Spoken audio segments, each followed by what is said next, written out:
नमस्कार दोस्तों, मैं हूं अनामिका सिंह और मैं बहुत बहुत स्वागत करती हूं आपका हमारे YouTube चैनल में। तो लास्ट क्लास में हमने समाज का एक टॉपिक पढ़ा था जिसमें मैंने बेसिक आपको बताया था समाज के बारे में कि समाज क्या होता है, समाज के कितने भेद होते हैं और उन भेद को भी हमने काफी डिटेल में पढ़ा था। आज की क्लास में मैं समाज से रिलेटेड ही कुछ क्वेश्चंस लेकर आई हूँ। आप में से वो स्टूडेंट्स जिन्होंने समाज का टॉपिक नहीं पढ़ा है, पहले तो वो समाज का टॉपिक कंप्लीट करेंगे, उसके बाद वो ये वाली वीडियो देखेंगे तो ही ये वीडियो समझ में आएगी। ये सारे जो क्वेश्चंस लिए हैं मैंने ये प्रीवियस ईयर के क्वेश्चंस हैं, तो प्रीवियस ईयर के सारे क्वेश्चंस पहले हम कंप्लीट करेंगे और क्वेश्चंस कैसे सॉल्व करते हैं, किस तरह के आते हैं आज की क्लास में हम ये भी समझेंगे। तो पहला शब्द आपकी स्क्रीन के सामने लिखा है आनंद मग्न। अब आनंद मग्न में कौन सा समास है? हमने इससे पहले विग्रह तो देख लिया था कि विग्रह किस प्रकार से किया जाता है, समास की पहचान कैसे की जाती है। अब यहाँ पे केवल डायरेक्ट शब्द दिए हैं, डायरेक्ट शब्द को देखकर हमें पहचानना है कि आनंद मग्न में कौन सा समास है। दूसरी चीज ये कि मैं साथ साथ आपको विग्रह भी बताते हुए चलूंगी क्योंकि ये नए शब्द है तो आपको विग्रह हो सकता है नहीं पता हो, तो विग्रह भी बताऊंगी और समास भी बताऊंगी। आनंद मग्न में कौन सा समास है? पहले इसका विग्रह क्या होता है? तो इसका विग्रह होता है आनंद में मग्न। आनंद में मग्न क्या हो जाएगा? आनंद मग्न होगा। हमने ऐसा कुछ पढ़ा था कि नहीं पढ़ा था? यदि लास्ट क्लास अटेंड की होगी तो आपको समझ में आएगा कि हाँ भाई हमने ऐसा कुछ पढ़ा था।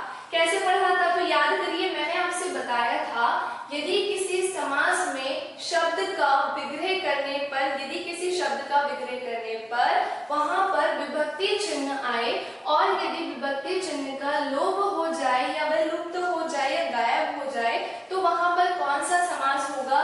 तो वहां पर होगा तत्पुरुष समास। कौन सा समास होगा? तो वहां पर तत्पुरुष समास होगा। विभक्ति चिन्ह क्या होते हैं? तो हमने देखा था कर्ता ने कर्म को करण से के द्वारा संप्रदान के लिए अवदान से अलग होने के भाव से संबंध का ही के अधिकरण में पर संबोधन है अर। ये हमने पढ़ा था ना कि नहीं पढ़ा था? तो बस उसी को ही ध्यान में रखना है। यहाँ पर कौन सी विभक्ति चिन्ह लगी है? तो भाई में का यहाँ पर प्रयोग किया गया है। में का प्रयोग किया गया है। तत्पुरुष समास के भी भेद मैंने आपको बताया कि कितने होते थे? तो 6 भेद होते थे। कितने होते थे? तो इसके 6 भेद होते थे। उन्हीं में से एक तत्पुरुष समास था जिसमें में विभक्ति आती थी और वो कौन सा था? तो वो था अधिकरण तत्पुरुष समास जिसकी विभक्ति थी या तो में या तो पर। यहाँ पर में लगा है तो आनंद मग्न में कौन सा समास होगा? इसमें होगा अधिकरण तत्पुरुष समास। इस तरह से आपको सारे ही शब्दों को तो उसका विग्रह करके उसका आंसर इसी प्रकार से आपको निकालना है ना। इसके अलावा दूसरा और कोई भी तरीका नहीं होता है। चलिए नेक्स्ट आ जाइए महात्मा। अब महात्मा की बात करेंगे तो महात्मा में कौन सा समास है? चलिए देखते हैं। महान है जिसकी आत्मा। अलग ही समझ में आ रहा है। जहां पर भी तीसरे व्यक्ति की ओर संकेत किया जाए वहां पर कौन सा समास होगा? तो भाई वहां पर होगा बहुव्रीहि समास। जहां पर भी क्या होगा? तीसरे व्यक्ति की ओर संकेत किया जाएगा वहां पर बहुव्रीहि समास होगा। ये तो बहुत ही आसान था, डायरेक्ट हम इसको बता सकते थे। तो आनंद मग्न हो गया है, महात्मा हो गया है। नेक्स्ट है गर्भ शून्य, जो कि मैंने आपको क्लास में ही लास्ट क्लास में ही आपको बताया था कि गर्भ शून्य में कौन सा समास है।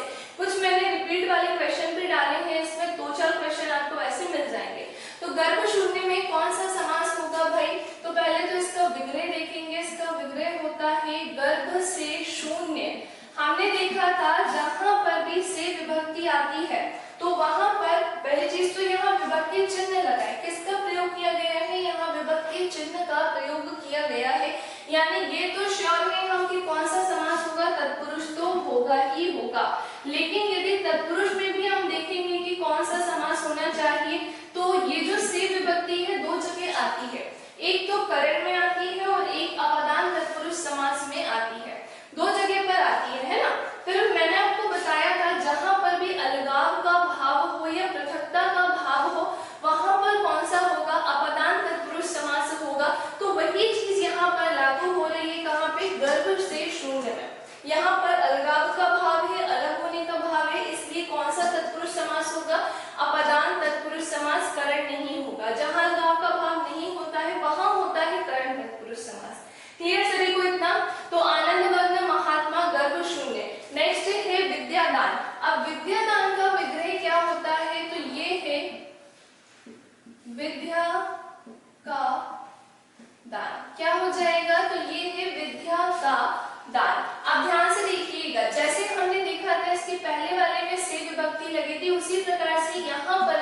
मध्य में, दो पदों के मध्य में का विभक्ति चिन्ह का प्रयोग किया गया है। अब का विभक्ति चिन्ह आ गई तो जाहिर सी बात है यहाँ पर भी क्या होगा, तत्पुरुष समास ही होगा।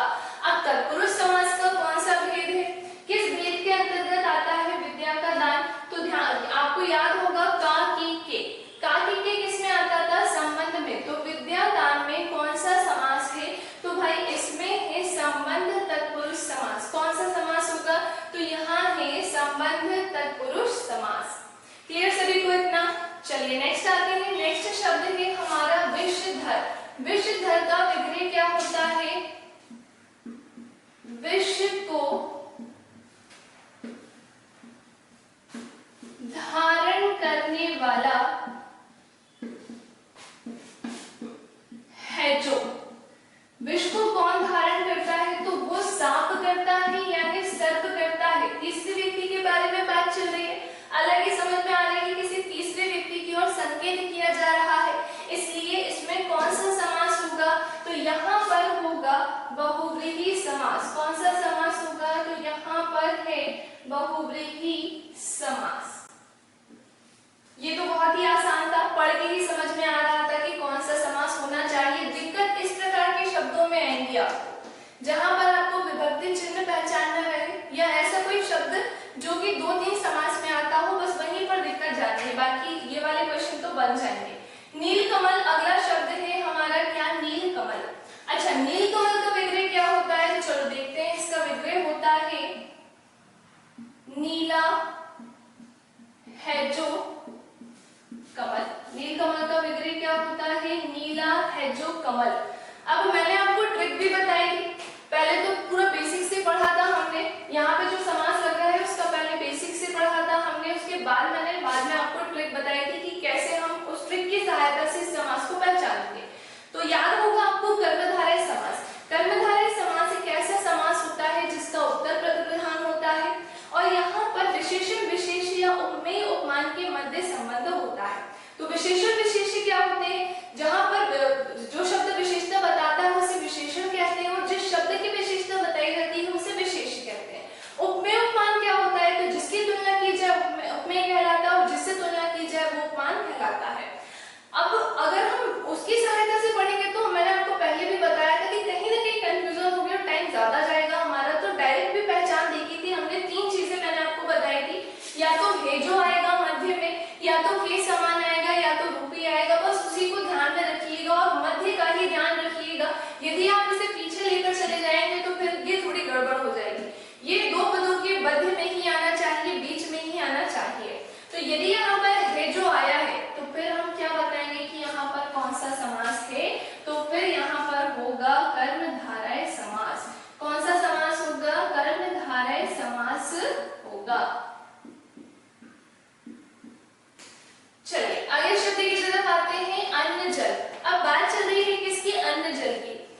देख के ही समझ में आ रहा है यहाँ पर क्या है, शब्द एक दूसरे के विपरीत है। विपरीत है कि नहीं है। दूसरी चीज, यहाँ पर योजक चिन्ह का भी प्रयोग है। योजक चिन्ह 2 जगह मैंने आपको बताए थे। 2 जगह कौन कौन सी जगह बताए थे, एक तो अव्ययीभाव समास में हमने देखा था योजक चिन्ह का प्रयोग किया गया था, और एक हमने देखा था द्वंद्व समास में। फिर दोनों में डिफरेंस भी देखा था कि कैसे हम पहचान करेंगे कि कहाँ पर किस तरह के शब्द आने चाहिए। जैसे अव्ययीभाव समास में क्या था, शब्दों की पुनरावृत्ति हो रही थी, यानी शब्द वहां पर रिपीट हो रहे थे, तो उन दोनों के वहां पर किसका प्रयोग किया था, योजक चिन्ह का। लेकिन यहाँ पर तो शब्द रिपीट नहीं हो रहे ना, जहां पर शब्द एक दूसरे के विपरीत हो, उल्टे हो, अपोजिट हो, वहां पर किसका प्रयोग होगा, द्वंद्व समास का होगा। अन्न जल का विग्रह क्या होगा, तो इसका विग्रह होगा अन्न और जल। और इसमें कौन सा समास है, तो इसमें है द्वंद्व समास।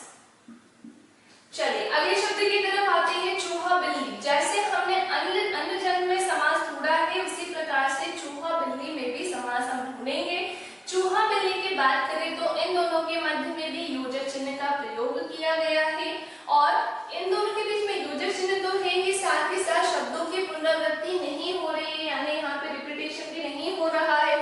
शब्द एक दूसरे के क्या है, विपरीत है और इसका विग्रह होगा चूहा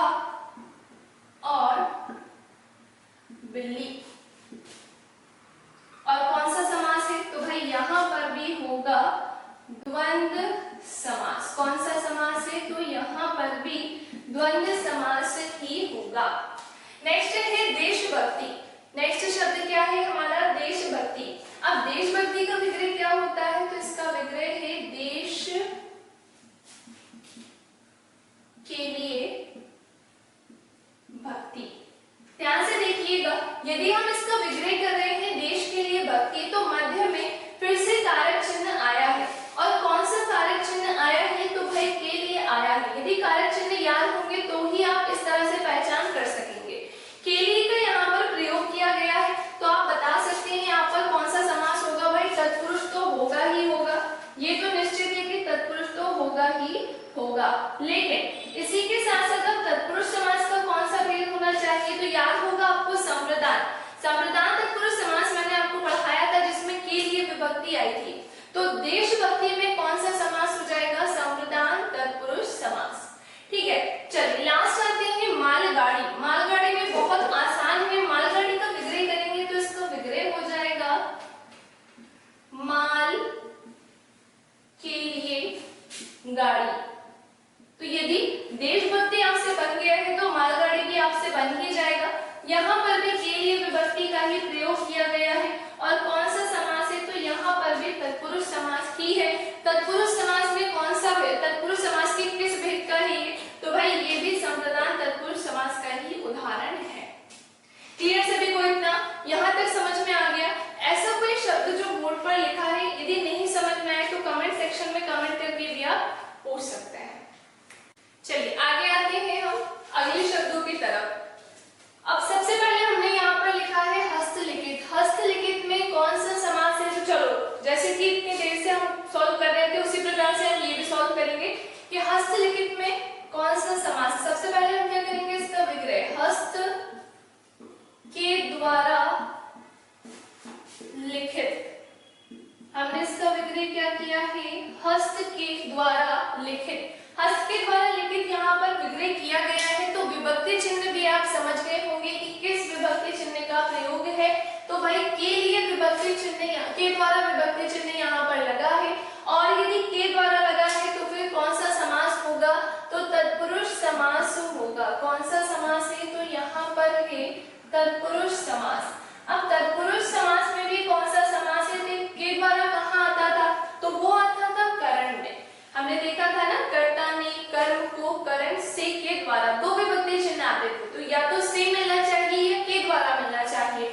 यहाँ पर हमें के द्वारा मिला है, तो हस्तलिखित में कौन सा समास होगा? करण तत्पुरुष समास होगा।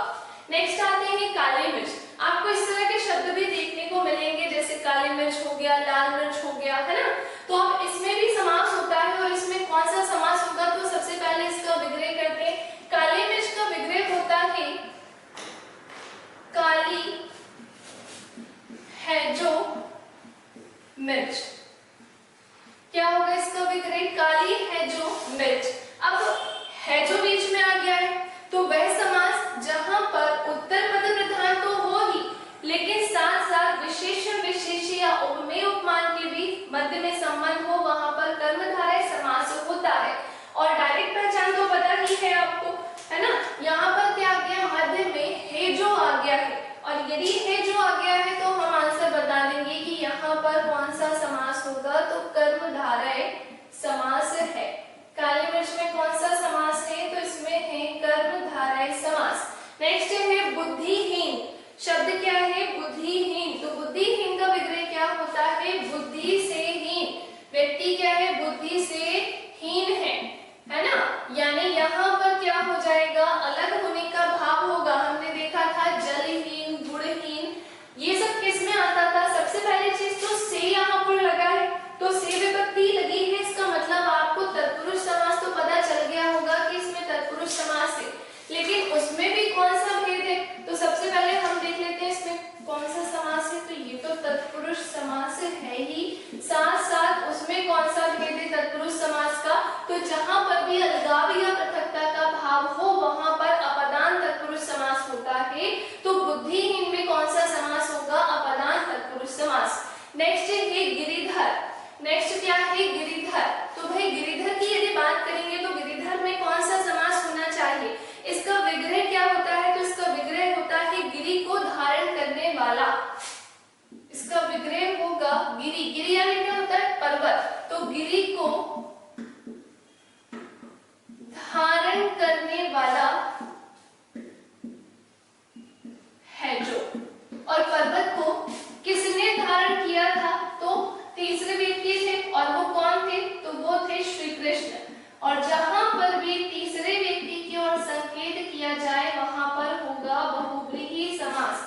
कौन सा समास है? तो वहां है बहुव्रीहि समास। अगले शब्द की तरफ आते हैं। अगला शब्द है चतुर्दिक। क्या है? तो अगला शब्द है चतुर्दिक। चतुर्दिक का विग्रह क्या होता है? तो इसका विग्रह होता है चार दिशाओं का समूह। क्या होता है? तो चार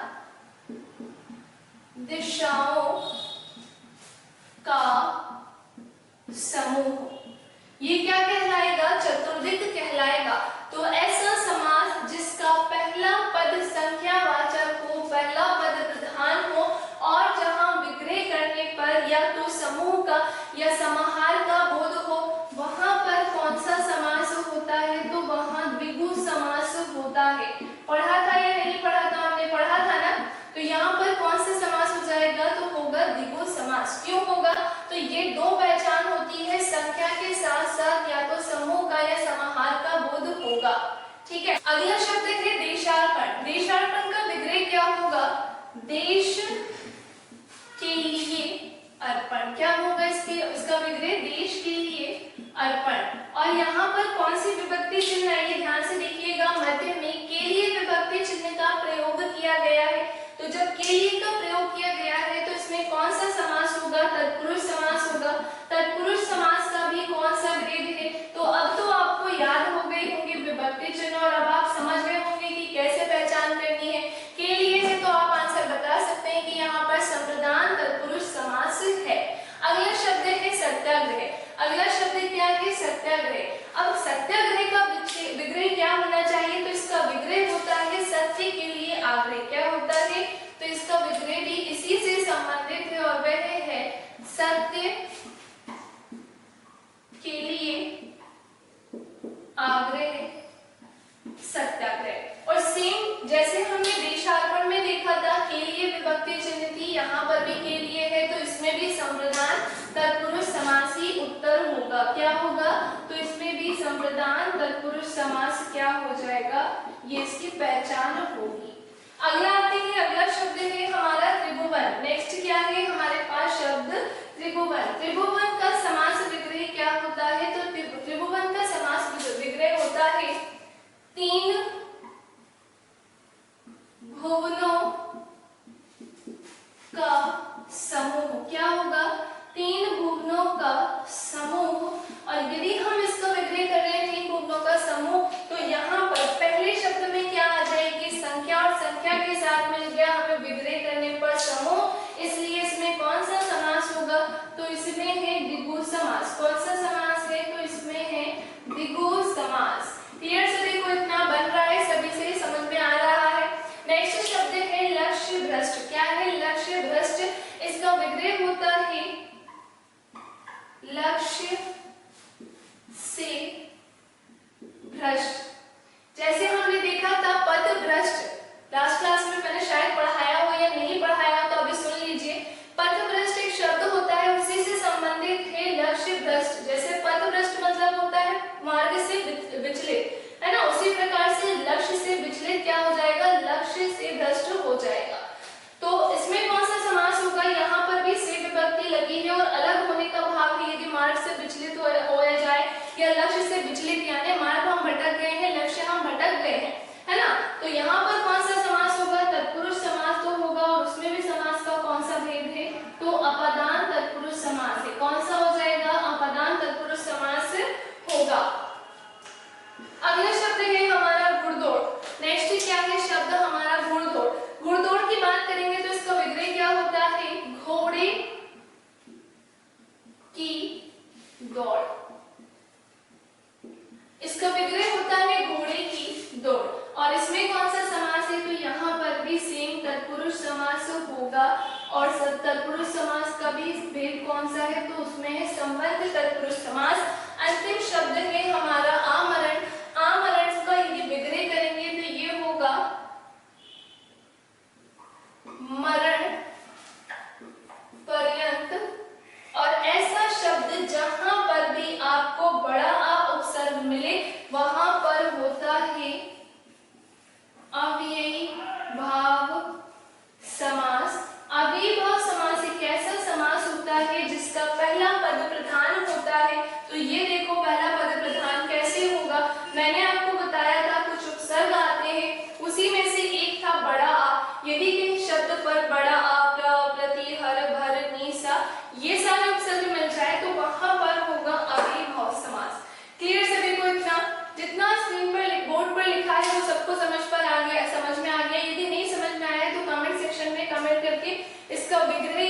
संबंधित शब्द आप पूछ सकते हैं। क्लियर? चलो नेक्स्ट देखते हैं अब हम अगले शब्द को। अगला शब्द है हमारा पाप मुक्त। पाप मुक्त में कौन सा समास है, तो चलो फटाफट से विग्रह करेंगे, उसके बाद हम शब्द की पहचान करेंगे। विग्रह के बिना तो शब्द की पहचान संभव ही नहीं है। बिना विग्रह के भूल जाओ कि हम डायरेक्ट शब्द में देखकर पहचान कर ले, क्योंकि संधि में ऐसा होता है लेकिन समास में ऐसा नहीं होता है। आपको विग्रह करना आना ही चाहिए। ठीक है, तो पाप मुक्त की यदि बात करें तो इसका विग्रह क्या होगा, पाप से मुक्त। पाप मुक्त का विग्रह क्या होगा, पाप से मुक्त। यानी यहाँ पर क्या हो रहा है, अलगाव का भाव हो रहा है। पहली चीज तो से आ गया, यानी यहाँ पर क्या होगा, तत्पुरुष समास होगा। कौन सा समास होगा, तो यहाँ तत्पुरुष समास होगा। और से विभक्ति है यानी कि अलगाव का भाव है, तो भाई डायरेक्ट बता दो आप, तो स्पीड में बता सकते हो आपकी यहाँ पर अपदान तत्पुरुष समास होना चाहिए। कवि श्रेष्ठ अगला शब्द है, इसका विग्रह होता है कवियों में श्रेष्ठ। क्या होगा, तो यहाँ पर विग्रह है कवियों में श्रेष्ठ, है ना। अब दूसरी चीज की यहाँ पर कौन सी विभक्ति आ गई है, में विभक्ति आ गई है। जब में विभक्ति आ गई है तो जाहिर सी बात है यहाँ पर क्या होगा, तत्पुरुष समास तो होगा, लेकिन उसका भी कौन सा भेद है, तो बिल्कुल जल्दी जल्दी बताओ आंसर। तो इसका आंसर होगा कवि श्रेष्ठ में अधिकरण तत्पुरुष समास, क्योंकि में या पर विभक्ति का प्रयोग वहीं पर किया जाता है और कहीं तो नहीं करते ना, केवल वहीं पर हमें देखने को मिलता है या तो में या तो पर। इतने सारे शब्द देख लिए हमने, कहीं ना कहीं किसी न किसी चीज का उच्चारण हो रहा है। ज्यादा से ज्यादा प्रैक्टिस करेंगे तो आपके लिए ही फायदेमंद होगा, आपसे ज्यादा प्रश्न बनने लगेंगे। ठीक है, तो नेक्स्ट शब्द हमारा यथामति। इसका विग्रह क्या होता है, तो इसका विग्रह होता है मति के अनुसार। क्या होगा, इसका विग्रह होगा मति के अनुसार। अब ये मत कहना कि यहाँ पर के लग गया है।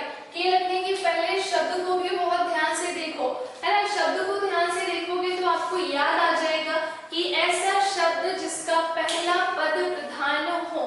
पहला पद प्रधान कैसे हो, जहां पर कुछ विभक्ति और कुछ अलग से शब्द भी मैंने आपको बताए थे, जैसे प्र, प्रति, हर, भर, नी, स, अनु। उसी प्रकार यथा भी उसमें था। यदि शब्द में यथा आ जाए तो फिर हम बता सकते हैं कि वहां पर कौन सा समास होगा, तो डायरेक्ट बता दो कि वहां पर होगा अव्ययी भाव समास। कौन सा समास, तो वहां पर होगा अव्ययी भाव समास। अगला है हमारा वीणापाणी। ये हम पढ़ चुके हैं पहले, तो बनना चाहिए आप सभी से, पर ये कई बार आया हुआ प्रश्न है, तो हम इसको यहाँ पर भी पढ़ेंगे। वीणापाणी का विग्रह क्या होता है, वीणा है पानी में जिसके, पानी मतलब हाथ, तो वीणा है पानी में जिसके, किसके हाथ में रहती है वीणा, तो तीसरे व्यक्ति की ओर संकेत किया जा रहा है, अर्थात तीसरा व्यक्ति कौन हो जाएंगे, सरस्वती जी। कौन है, सरस्वती।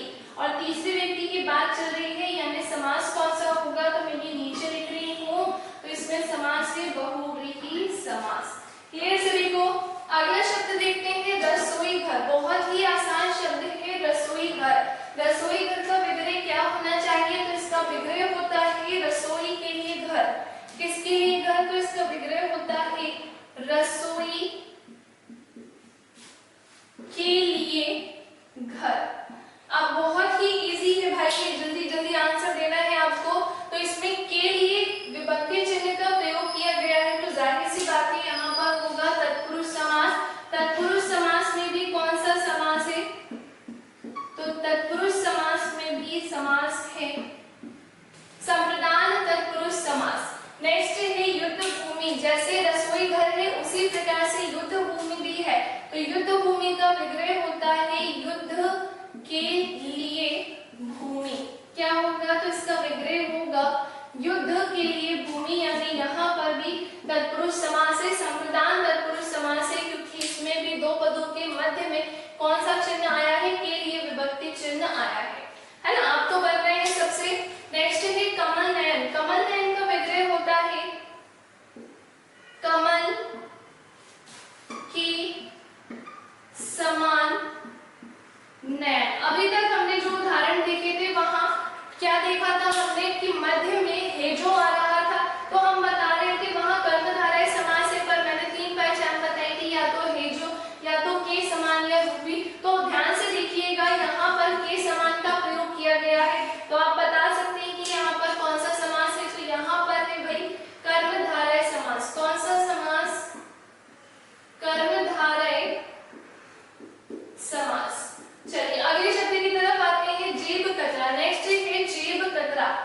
ये तो सब जानते ही होंगे इसका विग्रह, जेब को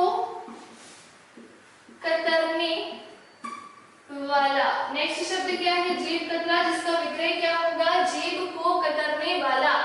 तो जेब को कतरने वाला में को विभक्ति चिन्ह आया कि नहीं आया, और यदि को विभक्ति चिन्ह आया है तो आंसर होगा तत्पुरुष समास। कौन सा, तो इसका आंसर है तत्पुरुष समास। अब मैं थोड़ा जल्दी जल्दी इसलिए चल रही हूँ क्योंकि फिर से वही चीज बोलने का कोई मतलब नहीं है, क्योंकि मैं इतनी देर से वही चीज आपको समझा रही हूँ कि कहाँ विभक्ति चिन्ह कौन सा आता है, किस विभक्ति चिन्ह से डायरेक्ट पहचान करनी है। ये तो हम बहुत देर से पढ़ ही रहे हैं ना, इसलिए अब आपको डायरेक्ट समझते चलना है चीजों को।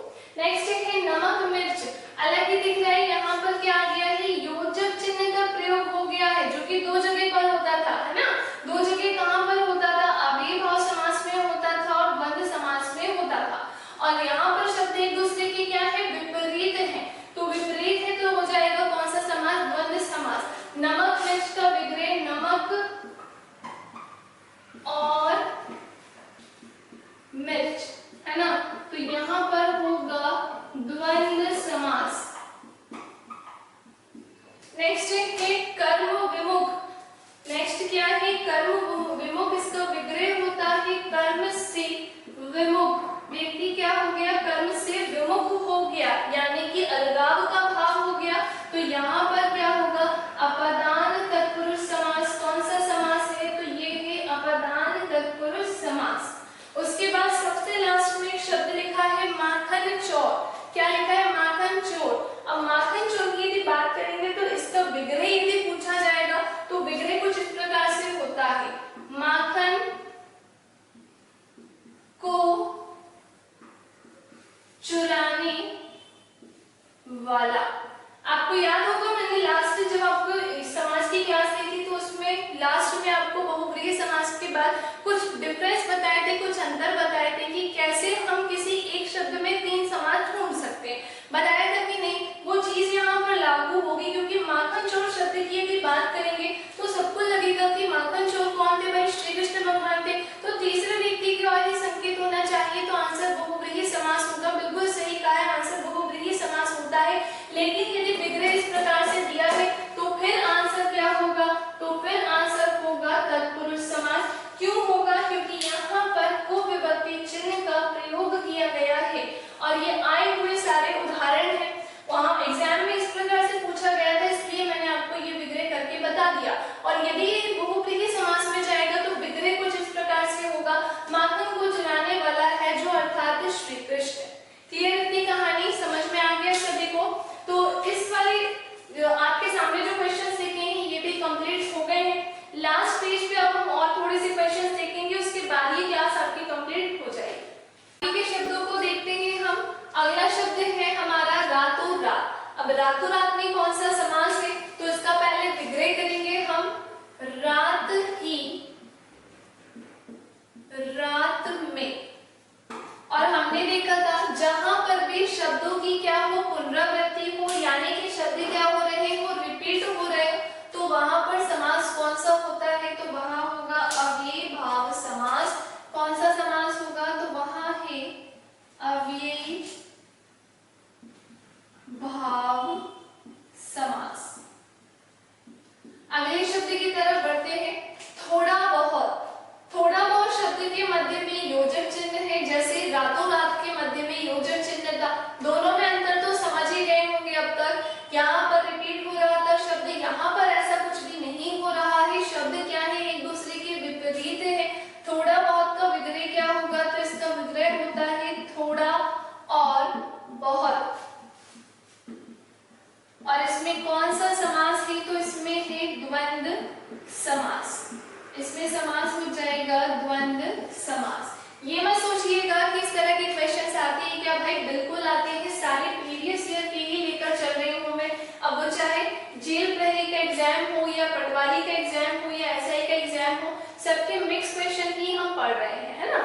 राम कहानी अगला शब्द है। राम कहानी का विग्रह होता है राम की कहानी। किसकी कहानी, तो राम की कहानी। और यहाँ पर मध्य में की विभक्ति चिन्ह आ गया है और विभक्ति चिन्ह ही आ गया है, तो आंसर क्या होगा, तत्पुरुष समास। कौन सा समास, तत्पुरुष समास। और की लगने से किसमें चला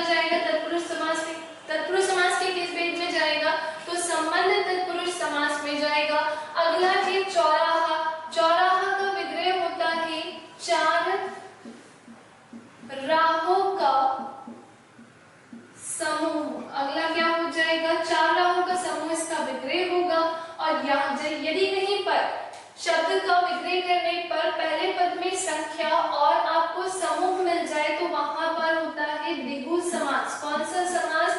तो वहां होता है द्विगु समास। अगला शब्द है आपका चौमासा। जैसे चौ रहा है वैसे ही चौमासा होता है चार मासों का। मासों का मतलब माहों का या माह का समूह। और इसमें भी कौन सा होगा समास? तो इसमें भी द्विगु समास ही होगा क्योंकि संख्या के साथ समूह का बोध हो रहा है। पंचतंत्र, अगला शब्द है पंचतंत्र। तो पांच तंत्रों का समूह, इसका विग्रह क्या होगा? पांच तंत्रों का समूह। इसमें भी कौन सा समास है? तो इसमें भी है द्विगु समास। आसान था ये तो बहुत। अगला है हमारा पीतसागर। पीतसागर का विग्रह होता है पीला हैजो सागर। अब यहाँ पर हमने विग्रह किया है तो मध्य में हमें क्या मिल गया है? हेजो मिल गया है। और यदि हेजो आ रहा है तो फिर डायरेक्ट बता दो भाई कौन सा समास होना चाहिए? कर्म धारय समास। ठीक है, अगले शब्द की तरफ बढ़ते हैं। साहित्य समाज। नए नए शब्द देखने को मिल रहे होंगे आपको। तो साहित्य समाज का विग्रह होता है साहित्य और समाज। क्या होगा? साहित्य और समाज। अब ये अलग ही पढ़कर समझ में आ रहा है कि ये क्या है? एक दूसरे के विपरीत है। दोनों के मध्य में योजक चिन्ह भी लगा है, इसलिए इसमें कौन सा समास होना चाहिए? तो इसमें होगा द्वंद्व समास। द्वंद्व समास। अगले शब्द की तरफ पढ़ते हैं। अठन्नी। अठन्नी का विग्रह होता है आठ आनों का समूह। और आठ आनों के समूह की बात होगी तो यहाँ पर भी है भाई द्विगु समास। कौन सा समास हो जाएगा? द्विगु समास होगा क्योंकि यहाँ पर पहला पद क्या है? संख्यावाचक और हमें समूह का भी बोध हो गया है। हुआ है कि नहीं हुआ है? अगला शब्द है देवासुर। हाँ, ये थोड़ा आपको देखकर हो सकता है ना बने, तो इसको थोड़ा ध्यान से देखो भाई, समझने की कोशिश करो। देवासुर में ना दो शब्द जुड़े हुए हैं, देव और असुर। कौन से शब्द जुड़े हैं? तो इसमें जुड़ा है देव और असुर। और देव और असुर यदि हो गया है तो ये एक दूसरे के विपरीत है। असुर मतलब होता है राक्षस, देव मतलब देवता के बारे में बात चल रही है, तो ये एक दूसरे के क्या हो गए? विपरीत हो गए। तो इसमें कौन सा समास होना चाहिए? तो इसमें होगा द्वंद्व समास। इसमें है द्वंद्व समास। चलिए लास्ट आते हैं। अगले सबसे लास्ट शब्द है हमारा अपना पराया। अपना पराया तो देख के ही समझ में आ रहा होगा कि यहाँ पर क्या है? इसका विग्रह अपना और पराया। और इसमें कौन सा समास है? तो इसमें भी है द्वंद्व समास। इसमें तो किसी को कोई कंफ्यूजन नहीं होनी चाहिए।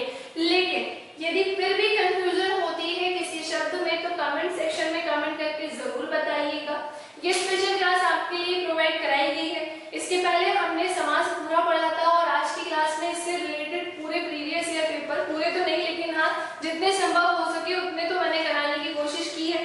इसके बाद अब हम नेक्स्ट क्लास में मिलेंगे कुछ दूसरे टॉपिक के साथ। तो चलिए मिलते हैं हम नेक्स्ट क्लास में। चैनल को